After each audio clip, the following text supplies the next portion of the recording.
Yo, what's good? Not gonna lie, Deadass just woke up, but I'm here to do my review for Good Luck, Have Fun, Don't Die, which I saw yesterday at an early access screening in Dolby Cinema.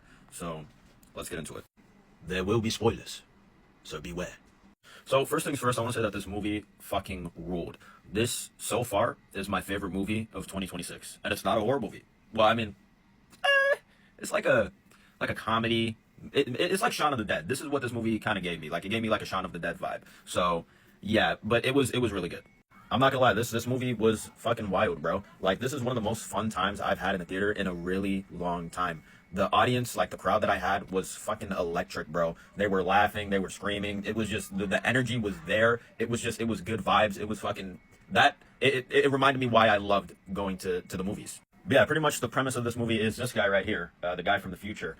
He goes back in time to this diner and he recruits people to go on a mission with him to prevent this like 9-year-old kid from giving AI consciousness and destroying the world, pretty much. I don't know why I had a stroke saying that word, my bad. And this movie is kind of like broken up kind of into like chapters.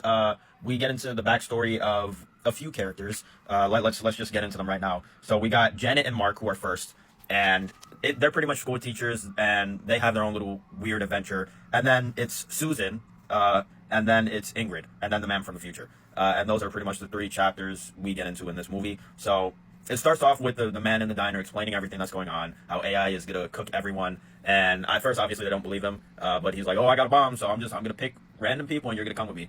And the people that I just mentioned are the people that he ends up bringing along. And there's a few other people like Scott, but they're just there for the body count. You feel what I'm saying? All right, so let's start off with fucking Janet and Mark's storyline. So like I said, they're teachers. And Mark is a sub at their school.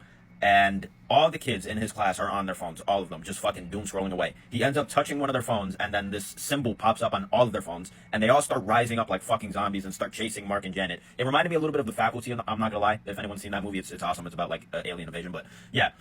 Eventually, and they find these guns that like temporarily disable like phone service, I think.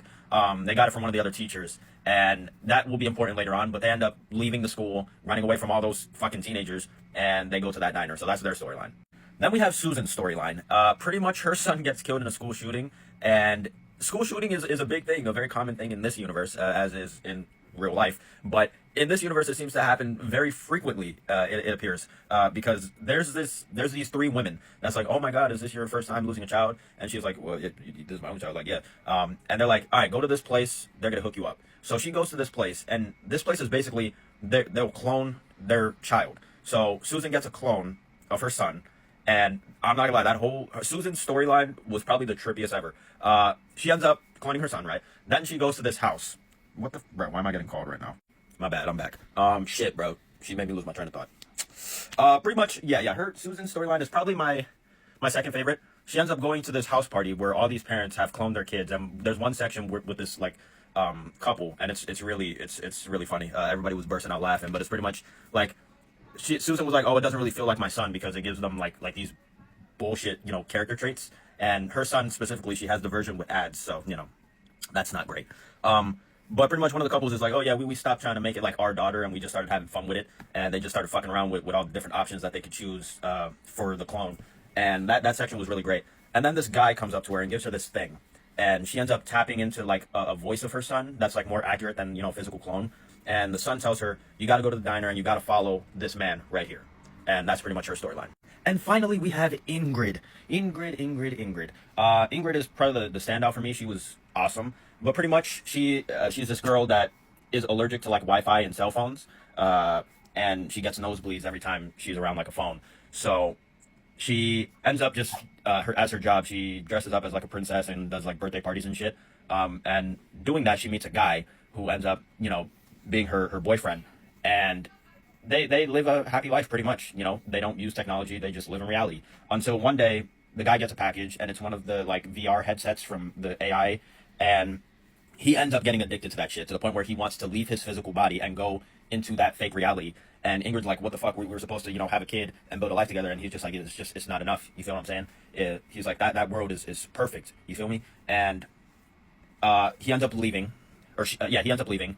And the whole catchphrase of "Good luck, have fun, don't die" is pretty much something that they say in that fake reality. So that's where the name comes from.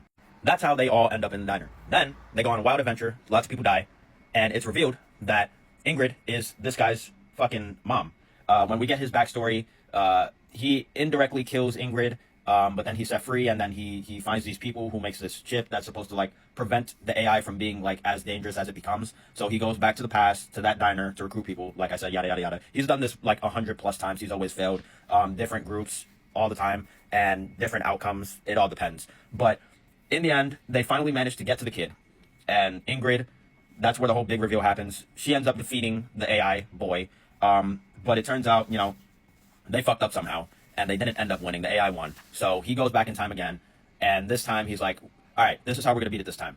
We're going to give everyone the disease you have, which is like being allergic to Wi-Fi and cell phones, and that's how the movie ends. Word. Overall, this movie was fucking awesome, bro. I would definitely watch it again.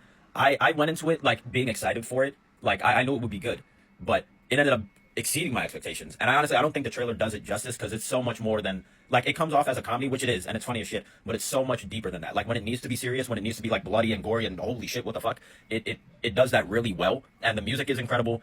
This movie was fire, bro.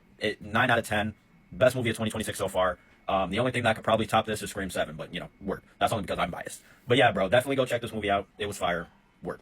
I'm the Hero Light Legend, Tari Figueroa, signing out. Peace.